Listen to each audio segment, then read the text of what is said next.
दोस्तों, आप देख रहे हैं युग यात्रा, जहां हम आपको लेकर चलते हैं इतिहास, संस्कृति और आस्था की अनोखी यात्रा पर। आज की इस यात्रा में हम बात करेंगे मुंबई का दिल और गणेश भक्ति का सबसे बड़ा प्रतीक लाल बागचा का राजा।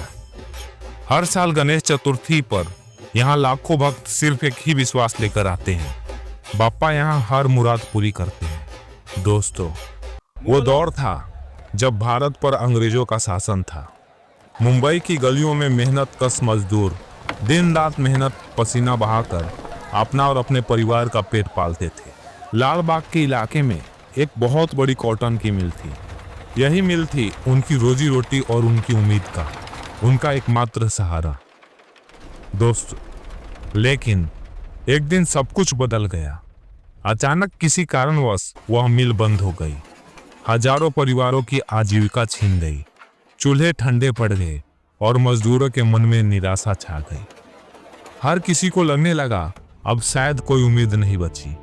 लोग बिखर रहे थे और एकता कहीं खो गई थी। तभी कुछ लोगों ने ठान लिया, इस अंधेरे में हमें उम्मीद की रोशनी जगानी पड़ेगी। उन्होंने सोचा, अगर हमें फिर से जोड़ सकता है तो वो है हमारे बाप्पा। और फिर साल 1934 में गणेश जी की स्थापना हुई। यह सिर्फ गणपति की मूर्ति नहीं थी, यह थी मजदूरों की आशा, उनकी आस्था और उनकी एकता का प्रतीक। 1934 में पहली बार यहाँ गणपति विराजे और तभी से ये गणपति पूरे मुंबई नहीं बल्कि पूरी दुनिया में मशहूर हो गए। लोग इन्हें प्यार से कहते हैं नवसाचा गणपति, यानी इच्छा पूरी करने वाले गणपति बप्पा। राजा जो आज भी हर भक्त की पुकार सुनते हैं, वो राजा जो हर मन्नत पूरी करते हैं, राजा जो मुंबई का ही नहीं पूरी दुनिया के दिलों पर राज करते हैं। भक्त मानते हैं कि यहाँ आकर सच्चे मन से जो भी मन्नत मांगी जाती है वो जरूर पूरी होती है। इसलिए हर साल लाखों लोग, आम इंसान से लेकर बड़े बड़े नेता और फिल्मी सितारे भी यहाँ उनके दर्शन को आते हैं। दिन रात लंबी कतारें लगती है, पर हर चेहरे पर बस एक ही विश्वास रहता है, गणपति बप्पा मौर्य। हर साल लाल बागचा राजा की प्रतिमा राजसी रूप में सजती है। मूर्तिकार इसे खास तरीके से बनाते हैं ताकि हर भक्त को लगे जैसे बप्पा सचमुच राजा बनकर विराजी हों। भव्य सजावट, झिलमिलाते पंडाल और भक्तों की गूंज से पूरा लाल बाग इलाका स्वर्ग बन जाता है। गणपति का आगमन जितना भव्य होता है, विसर्जन उतना ही भावुक। लाखों लोग सड़कों पर उमड़ पड़ते हैं और गगन भेदी नारों से पूरा मुंबई शहर गूंज उठता है। यह विसर्जन सिर्फ एक रस्म नहीं बल्कि एक संदेश है। जीवन अस्थायी है पर भक्ति और आस्था शाश्वत है। यही है लाल बागचा राजा की महिमा। मुंबई का राजा, भक्तों का राजा और हमारे दिलों का राजा, गणपति बप्पा मौर्य।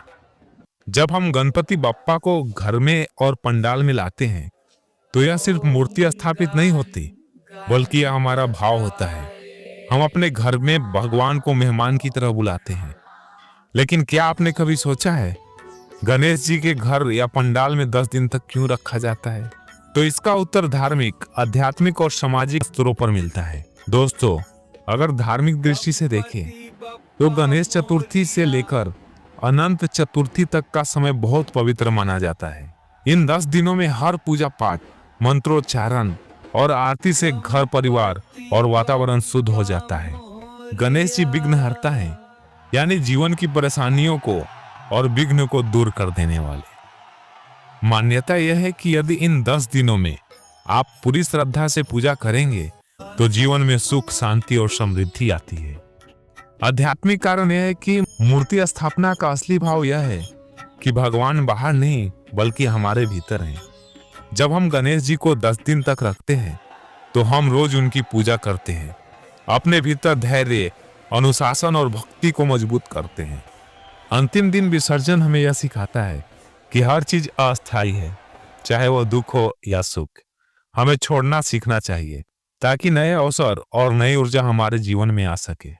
दोस्तों, सामाजिक दृष्टि से देखें तो पहले के समय में जब लोकमान्य तिलक ने गणेश उत्सव को जन आंदोलन का रूप दिया, जब समाज के लोग एक साथ आकर 10 दिन तक उत्सव मनाते हैं।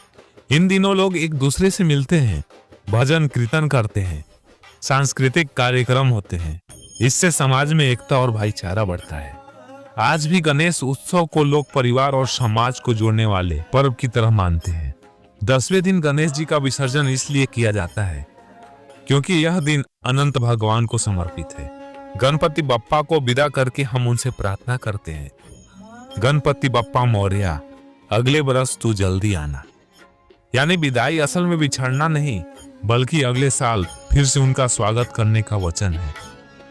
गणेश जी को 10 दिन रखना हमारे धर्म, अध्यात्म और समाज तीनों को जोड़ने का अवसर देता है। यह पर्व हमें सिखाता है कि जीवन में भक्ति, आनंद और सकारात्मकता को बनाए रखें, हर वर्ष नई ऊर्जा के साथ आगे बढ़े। दोस्तों, यही है लाल बागचा राजा की कहानी, आस्था, एकता और विश्वास का प्रतीक। अगर आपको यह वीडियो पसंद आया हो तो इसे लाइक और शेयर करें। हमारे चैनल युग यात्रा को सब्सक्राइब करें और जुड़े हमारी अगली यात्रा से, जहां हम आपके लिए लेकर आएंगे इतिहास और धर्म की अनकही और अनसुलझी कहानियां। दोस्तों, प्रेम से बोलिए, गणपति बप्पा मौर्या, मंगल मूर्ति मौर्या।